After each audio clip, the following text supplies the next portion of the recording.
realized it now, so I figured I'd give it a try. You know, they say you can try everything once a day for 40 years. Hey, you gotta think though, right? Hey, between the provincial government now, you know, they let you drink at 9:30 in the morning, you drink in the park, drink in the field, drink wherever the fuck you want. You can smoke weed wherever you want to now. I'm starting to think between the provincial and the federal governments, they want us so drunk and stoned all the time, we won't realize how much you're actually fucking us.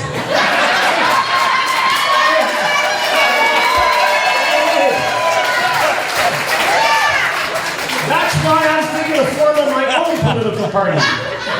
Hey, I got 15 years experience, and like a criminal organization, I could sell pot now to fund my own cause. Hey, I'm telling you. I got the new party, it's called the CCC Party. Not the Communist Party, the Canadian Cannabis Consumers Party. Look, we got our own flag too.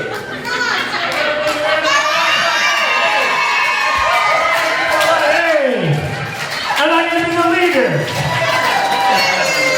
And with a new flag, you gotta have a new song. Oh, cannabis, we grow it far and wide. True BC bud that gives us bloodshot eyes. Hey, what the hell, right? Hey, you figure with the likes of the NDP, the Conservatives, and that bisexual guy, they got Trudeau running the country now. I heard his wife whispering in his ear, come October, you're going to pay for it, so I figure he's bisexual. You know, right? But think about it, hey, the country's literally gone to pot. Okay? Hey, it's true, you can now be in the House of Commons, you can tell the opposition when they're giving you a headache, hey, go smoke another one, you're not making any sense, see? Hey, but I'll tell you, if I did get elected as a new party, Prime Minister of the Canadian Cannabis Party, I'd have to start a new position. I'm going to create new jobs, figures, fucking typical politician. But think about it, you know what's coming up next, eh? Edibles. So you know what they're going to need? A minister of munchies. Who's going to taste this shit? Hey, you're going to have the likes of Captain Munch, whole wheat shreddies, shredded weed, Weetabix, and Mr. THC cereal, just to name a few. Right? Like, what the hell, eh? It's the truth, though. Hey, Lou, also, do you think you can turn these lights down a little? The glare from my new hair products is starting to bother these people up front. They're squint like this here, you know. I apologize, you know, as you see, I used to use Head and Shoulders. Now I'm using Mop and Glow, like the Shining, you know. Yeah. Hey, honestly though, it's actually a solar panel for a sex machine. It hates the cloudy weather like we've been having lately though. It hasn't seen the sunshine in 6 months, right, honey?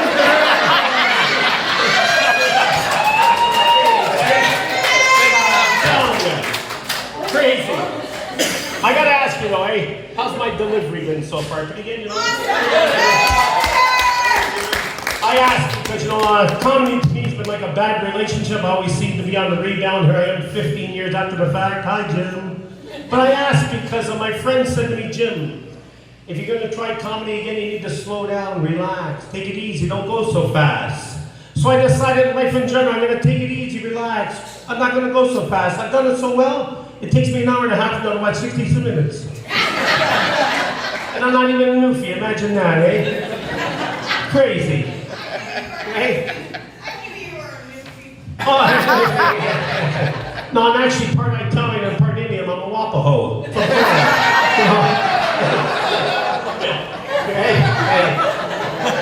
It's terrible, eh? You know, I'm up here though and I see all these knocking at me, and the stage that Louis got, I feel like a cheap stripper at the Sundowner, like, here. I feel like walking over here, put that dollar bill in your mouth, let's see if I can squeeze over my butt cheeks. Come on, man. I seen you gawking at me before when I went to the washroom. I seen you watching me. It's funny, the way guys can relate to this when you go to the washroom, eh? You know, you're sitting there and you're having a piss and you got your junk hanging out. And another guy comes in, he stands on the urinal beside you. Tell me you don't do this. Everybody looks. Hey, it's like when you look at him, he looks at you, you both look away and see each other in your mind. Hey, I wasn't looking where you think I was looking, no, but you were fucking looking, weren't you?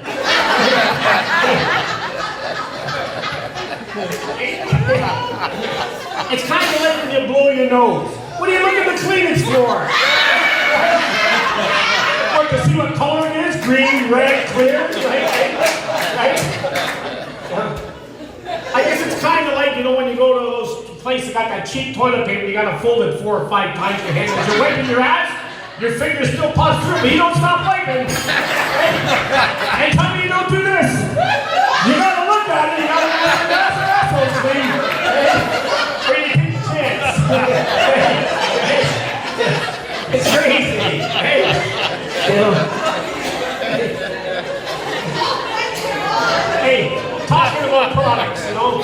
When I go out shopping, I like buying real things. I went out the other day to buy some pledge to do the furniture with. I bought it because it had real lemons in it. I bought some Mr. Clean to clean the furniture with because it had real lemons in it.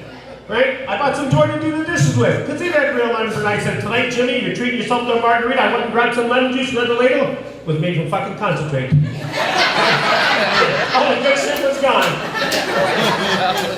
I'm like, Jimmy, what's your theory on this one? Well, that furniture's going to be here for 150, 200 years. It needs it. You don't, it's staying. You're going. It's fine. Maybe I have to leave that. You know, another one. Tell me this isn't true. You're sitting at home, you're watching TV, commercial comes on and says, new Purina cat shell tastes better than ever. You ever sit back and ask yourself how the fuck they know that? Who told them? Right? And that's what they always tell you. What do they got? 3 winos in the back room. The first guy to ask for a second tin, that's the better one. Why don't you give cats what they want in cans? Canned mouse, canned bird, canned fish. Oh no, instead they gotta give them canned chicken, canned liver, canned beef. When was the last time you seen your cat chase a fucking cow down the road? It's like mint-flavored dog bones for what? So your friends will tell you got dog breath no more? Well, yeah, I walked by a few years here earlier tonight. You needed more than that dog bone, believe me. There was bad signs. Okay? A lot of bad signs. You know, hey, being on council too, you know, a lot of construction going on now, getting all kinds of complaints from the taxpayers. You know, got sign here, sign there, sign everywhere. It's like on the way here tonight with my wife in the car, went by a sign said squeeze left. She slapped me in the face. I paid $7,700 for those puppies. You think I'd get a squeeze once in a while? God. Got up a little further, sign said merge left. Got to the next corner there, she went sitting on my lap. I'm humming around. Yeah. I'll never forget that day though I was driving around seeing a watch for children sign. Not a bad deal, eh? Only cost me 2 kids. Was the fastest I ever got rid of my life. Get out of here! Get on! Okay? Yeah. It's like when I was driving around, you know, road hockey season, I go around the corner, I seen a sign that said deaf child playing. I cautiously went around the corner, there was 50 kids playing in the middle of the road. I beeped the horn, 49 took off and 1 stayed there. Yeah. Funny thing was, it wasn't a deaf one, it was a dumb one.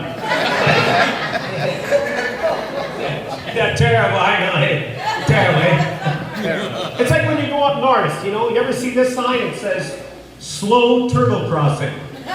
Do you think? You ever see a fucking turtle run across the road? What, do you got a fast rabbit crossing sign looking next or what? You know? Hey, give me a break. I remember the time, I'm telling you.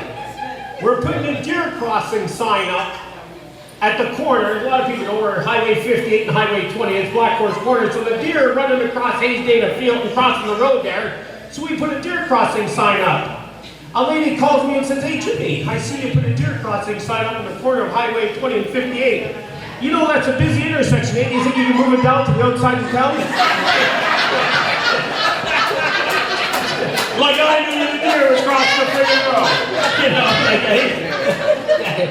And the thing about it, how do they know where a deer crosses the road anyways? What's a guy do? Sit there in his pickup truck waiting for one to come out of the bush? Or they're waiting for someone to hit one, then they put the sign up. If that's the case, we'd say deer was crossing, but you should know how they're going to be crossing over. Or it's like that deer crossing sign for 10 kilometers. Really? The deer crossing road to you for 10 kilometers? It would have been 11 when he hit the bastard. Right? Or, you know, you get the constituents called, and you always get this one. And you know how they say city workers are always standing around doing nothing. Hey, Jimmy, you know, I seen the city workers the other day. They do some road work. There's 4 or 5 of them. They're all standing around. Neither one of them doing nothing. I says, I'll go check it out. I knew they had to put a sign up for a bump sign. So I went down there, and sure enough, there was a city worker digging the hole. Another city worker putting the pole in the hole. Another city worker packed the pole. Another city worker put the sign on the pole. Another city worker painted the sign. I actually did say to myself, maybe we should have just fixed that fucking bump.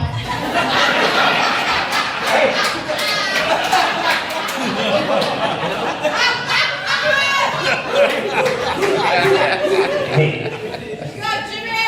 I got a real bad sign one time, though. Oh, yeah. Down here, you know, I hate to ask, but anybody here ever have an STD, you know, sexually transmitted disease? Oh, yeah. Not you again. I did only once. I caught the crabs. And surprisingly enough, she wasn't from Thorold. But anyways, it was like, hey, how am I going to get rid of these crabs? I said, I gotta talk to somebody. I said, I'll go talk to my grandfather. I go, say, Granch, can you help me out? I was with this girl I know her almost 6, and humming, I got the crabs. He says, no problem. When I was in the army, we got them all the time. They're easy to get rid of. He said, you get a razor and you shave half the hairs and you scrote them off. You start the other half on fire. When they run across, you stab with a fork. Hey, the funny thing is, it actually worked, but now I piss in 40 different directions.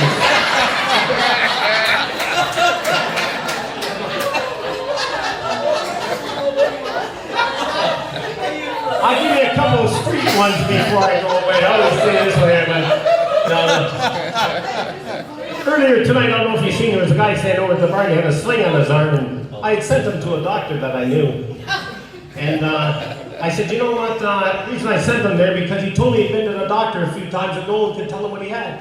I said, I got this doctor, he's got this machine in his office, you go down and you piss in the cup, he can tell you what you got. So when he says, oh yeah, so he goes down, he pisses in the cup, the doctor comes out, he says, you got tennis elbow. He says, how in the hell can you tell I got tennis elbow? He says, look, take this cup, bring it to the doctor, bring it home, piss in it, bring it back a week, and I'll tell you how you're doing. So when he goes home, he gets the wife to piss in it, the daughter to piss in it, the dog to piss in it, he takes grease from the car, he jerks off in it. Yeah, he goes back to the doctor, the doctor runs it through the machine, he comes out, he says, hey pal, your wife's pregnant, your daughter's the biggest slut in town, your dog's got raped, your car needs an oil change, you don't stop jerking off, that tennis elbow will never go away.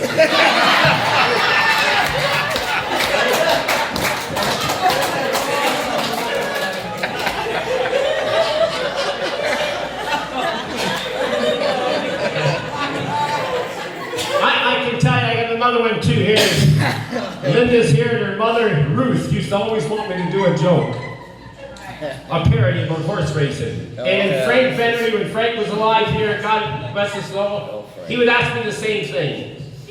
And I used to do a little joke about horse racing. Some of you may not know, but I was actually the play-by-play announcer for 13 years at Maryville and Humberstone Speedways.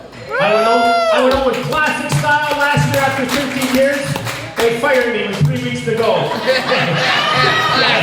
Yeah, because I was speaking my mind, not Jim Hanley, eh? Not me, eh?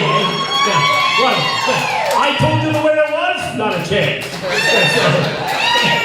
Anyways, you know, I used to sit down and I said, you know, but I always wanted to be a horse race announcer. I can see it now, race 8 at the Meadowlands. Here we are, folks. The lineup's bubblegum, toilet paper, Vaseline, condom man, spread eagle, rusted bed spring, Buddy Saddle, and Jimmy Durant. We're waiting for them in the post position. They're in the post position, and they're off. There's bubblegum sticking to the railing, toilet paper wiping up the rear, and Vaseline slipping in the third as they hit the quarter post. On the outside, it's spread eagle. Right behind her, condom man. He's trying to bring it up the middle, but looks to be bursting on the outside. On the far outside, here comes rusted bin spring, greenback, heat dangling in the book. Cold texture board, Buddy Saddle, and this kid get messy, folks, as he tries to punt out the middle. But at the finish, it looks to be Jimmy Durante by a nose. Thank you, everybody. I appreciate it. Hey, that's it for me tonight. Hello around. I appreciate hometown town. Enjoyed it very much. Thank you. Levi there.